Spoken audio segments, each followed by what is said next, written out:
E aí, moçada, eu sou o professor Daniel Lopes, de Língua Portuguesa. E a aula de hoje vai tratar sobre a escrita em foco, estudando casos de ortografia. Então, para que a gente possa fazer esse estudo da escrita de vocês, a gente precisa entender primeiro o que é ortografia.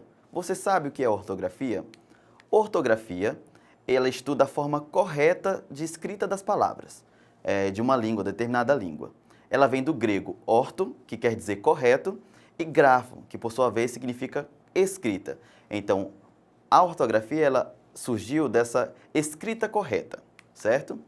A ortografia é uma convenção social criada para facilitar a comunicação escrita. Dominando-a, temos uma forma comum de escrever cada palavra, incluindo as que têm mais de uma opção de letra correspondente a determinado som. Ou seja, essa ortografia ela é uma convenção social, ou seja, ela é para formalizar que cada um escreva corretamente e igual, não que cada um decida escrever da forma que fala, certo? Vamos para o exemplo. Primeiro exemplo. Já pensou se todo mundo escrevesse a seguinte frase? O homem saiu de casa e foi passear de ônibus pela cidade. Percebam que temos algumas palavrinhas que estão grafadas de forma errada. Então, elas dão outro sentido para a fala de vocês. Percebam que esses erros ortográficos, eles vão causar estranhamento em qualquer pessoa que ouvir você falando isso, certo? A regularidade, ela existe quando é possível prever a escrita de um termo sem nunca tê-lo visto, graças às normas que se aplicam a todos ou a muitos casos, como ocorre com o uso de R na palavra carro. Então, são umas regras que vêm para normatizar. Imagine se carro não fosse com dois R's, fosse só com R. Então, existem essas regras ortográficas que é justamente para formalizar a escrita de vocês, para que vocês não possam escrever errado.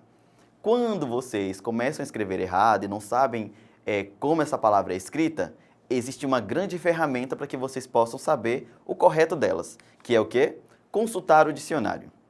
A oportunidade para que vocês, que já conhecem a ordem das letras no alfabeto, compreenderem como o material é útil para informar a grafia correta das palavras e também para aprenderem a consultá-lo mesmo sem saber como se escreve determinado termo. Quando buscarem por homem e não encontrarem, provavelmente dirão que a palavra não existe no dicionário. Então assim, por que eu vou buscar o dicionário? Para compreender melhor como essas palavras são escritas. Ah, ela é com dois S, ela é com dois R's. Ah, homem. Então, homem, ela não começa com o O, mas começa com H. Por que disso? Então, o que nós vamos fazer? Vamos entender um pouquinho dessas teorias. Por que homem é com H? Primeiro exemplo. Por que homem se escreve com H? Ele se escreve com H porque é uma palavra que já vem do latim, que é homini. E por uma questão de tradição, o H vai permanecer na palavra homem. Outra regrinha. Com a disputa entre E, I, O e U, em sílabas átonas, ou seja, que sílabas átonas são essas? São sílabas, quando você pronuncia, elas têm menos potência na voz. Quando elas estão no fim. Por que ela tem essa disputa delas para ver quem predomina mais na frase? Por exemplo, violino, que pode ser confundida com violino. Não é violino, é violino. Então, a primeira, ela tem essa percepção da palavra mais forte e o O acaba sendo uma palavra átona, com menos intensidade. Aí nós temos outros exemplos, como seguro, que não é seguro, bonito, que não é bonito, e tamborim, que não é tamborim, certo? Então, assim, essas mudanças de quem domina na palavra vai causar um efeito na fala de vocês. Outra teoria, a disputa do L com LH, diante de certos ditongos. Por exemplo, o Júlio pode ser confundida com Julio, quando vocês confundem esse L com LH. Mas a palavra correta é Júlio e não Júlio.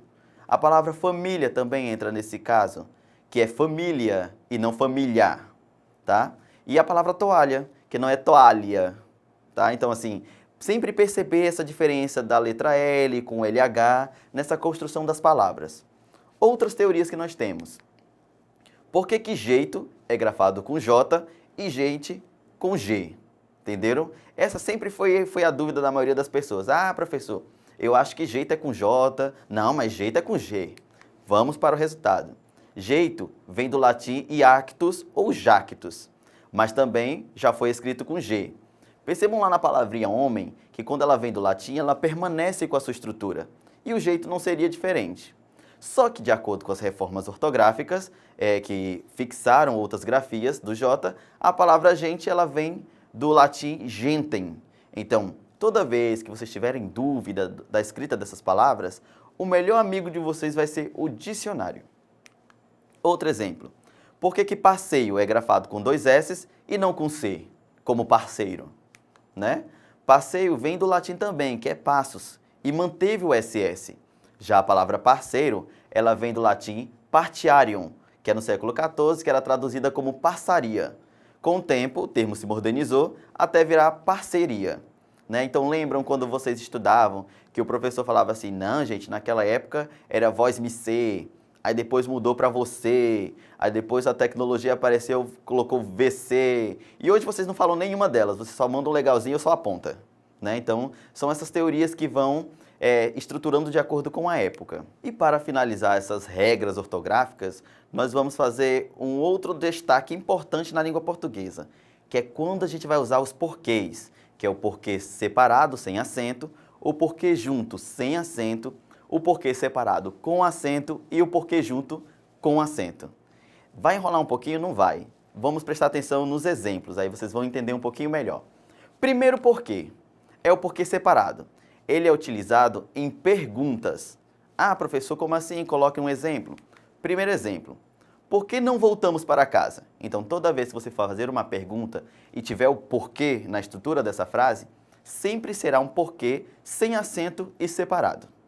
O outro porquê é o porquê junto, mas sem acento, que ele é utilizado para respostas.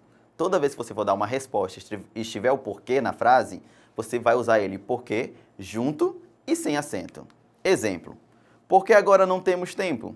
Então não é uma pergunta, é uma afirmação. Então nessa estrutura o porquê é junto, sem acento. O outro porquê é o porquê separado com acento, que é um pouquinho difícil, mais complicado, todo mundo não sabe como usar. Mas nesse caso, vocês vão utilizar em perguntas no fim das frases. Naquele primeiro caso, nós tínhamos o porquê separado sem acento no início. Neste caso, do porquê separado com acento, nós vamos fazer as mesmas perguntas, porém esse porquê vai aparecer no final da frase. Exemplo, você não gosta dessa matéria por quê? Então esse porquê deve ser separado com acento. O outro porquê que nós vamos usar é o porquê junto com acento. Esse porquê junto com acento, ele vai possuir um valor de substantivo, ele vai indicar um motivo, uma razão. Para que vocês possam compreender, vamos por exemplo. O exemplo diz assim, gostaria de saber o porquê dele não falar mais comigo.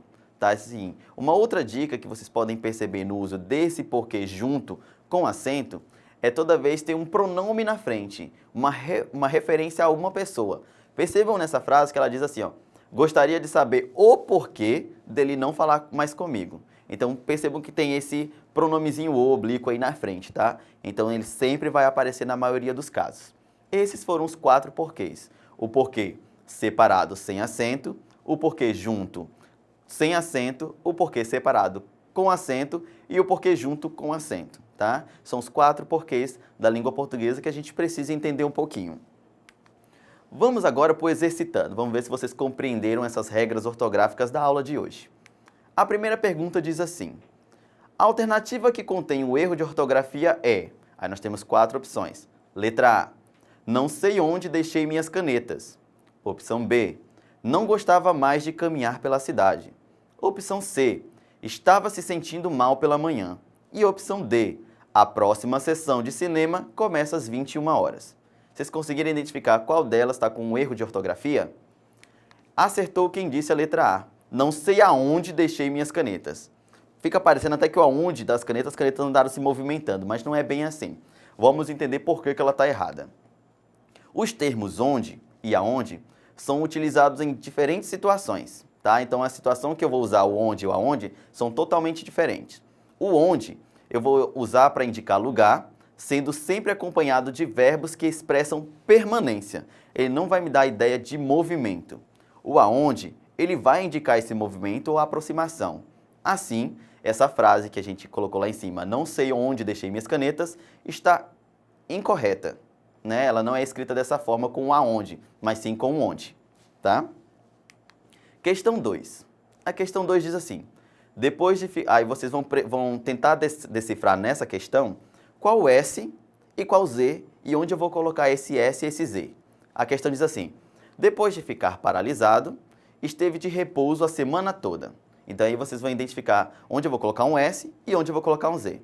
A alternativa A diz que nas duas eu vou colocar SS. Na B diz que eu vou colocar a primeira S e a segunda Z. Na letra C diz que eu vou colocar a primeira Z e a última S.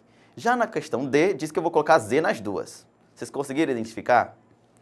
A resposta correta é a letra A. Eu vou colocar S nas duas. Por que disso? Vamos lá. Depois de ficar paralisado, esteve de repouso a semana toda. O paralisado é escrito com S, pois é uma palavra derivada de outra que também é escrita com S. Por exemplo, paralisação. O repouso, ele também vai utilizar o S, porque vem depois de ditongo. Toda vez que vier ditongo, que é duas vogais juntas, eu vou ter um S. Uma dica legal para vocês, quando vocês tiverem dificuldade para saber se é com S, com Z ou outras letras possíveis, sempre pensar numa frase e uma palavrinha semelhante a ela. Isso tudo vai ajudar vocês. Vamos para as considerações finais. O que é ortografia? Vocês entenderam? A ortografia ela estuda a forma correta de escrita das palavras de uma língua, tá? Outra consideração. A ortografia ela é uma convenção social criada para facilitar essa comunicação escrita. Temos uma forma comum de escrever cada palavra. Ou seja, a ortografia ela não vem com o papel de prejudicar a vida de vocês, mas de facilitar essa comunicação, tá? Então, essa foi a aula de hoje sobre essa forma de escrever melhor, sobre a ortografia. Para outros videoaulas, para outras ideias, outras aulas que vocês queiram assistir, é só acessar a plataforma educ.ce.ac.gov.br. Até a próxima aula.